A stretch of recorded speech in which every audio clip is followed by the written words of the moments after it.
when I started sharing my work, as I said to you earlier on, with graphics from the suit, I was more really sharing it with my friends. I had no idea I was going to continue. It was just like, maybe I thought it was a one-off.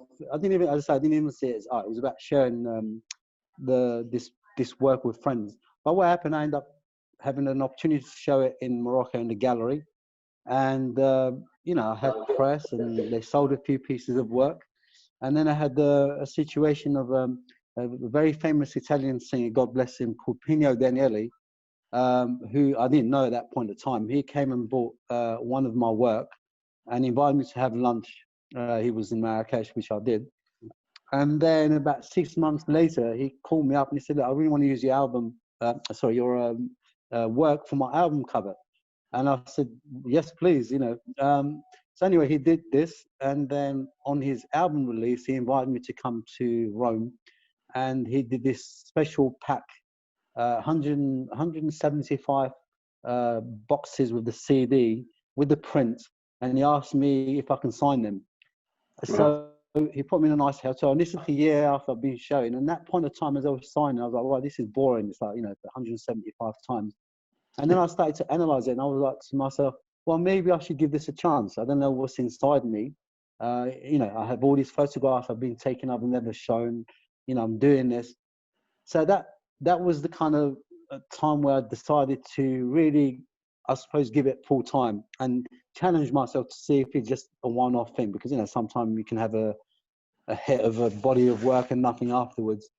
And then a few years later, I met Rose Issa, who is a really important person in my, is a friend, but also in my art career, because she's the one who saw the value in my work and understood it and introduced it to the art world, to the intellectual art world, museums, auction houses, galleries. And this is when I really had to learn, okay, how do you stay current? How do you survive? And this is really like another art form to do this. And she said to me, what really made this for me to understand this, when I went to see her with my photographs, for the first time, I walked in there with a bag full of contact sheets, and I never showed the work. And when she saw the contact, she said to me, "Wow, Hassan, you have about 5 years worth of shows here." She goes, "You can stop shooting. We can just do shows for the next 5 years." And I came out from that meeting and I was like, okay, she said this, what I'm going to go and do now, I'm going to go and work hard and make a 10-year worth of work, continue working to build up a body of work. So then if you have some kind of success, you always have some work ready to go. And that's really worked for me. That made it sort of me to survive throughout this time, because, I was shooting literally for 10 years, not showing it. And then as soon as she told me that, I was very possessed. I was very passionate and just went and shot many things. And I probably showed maybe 10% of my body of work that what I have, sitting there.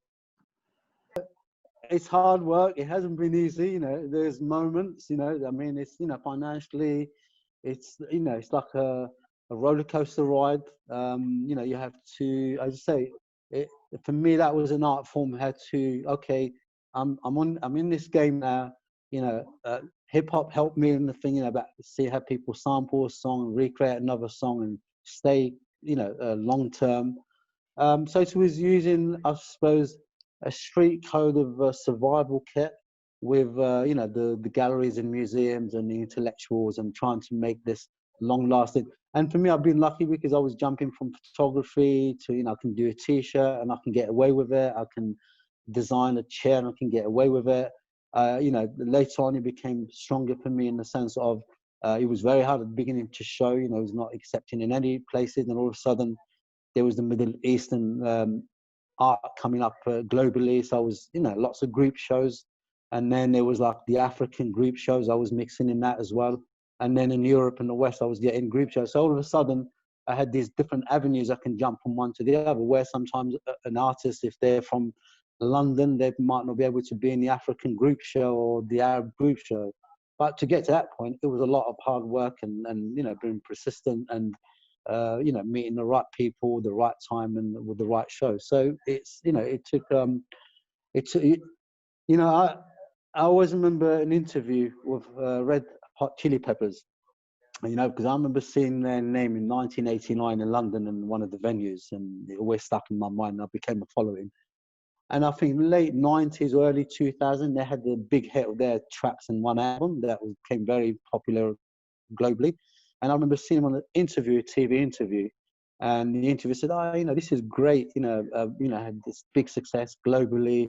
You know, it must be feel great." He goes to him, "You know, what's great?" They said, "We've been on the fucking road for 17 years." Sorry about swearing. You can cut that. And that showed me something. They worked, you know, to get to that. You know, they had many albums in the past, but the album that made them reach the globe, it was probably about the seventh album. But then they had backlog people can go and discover.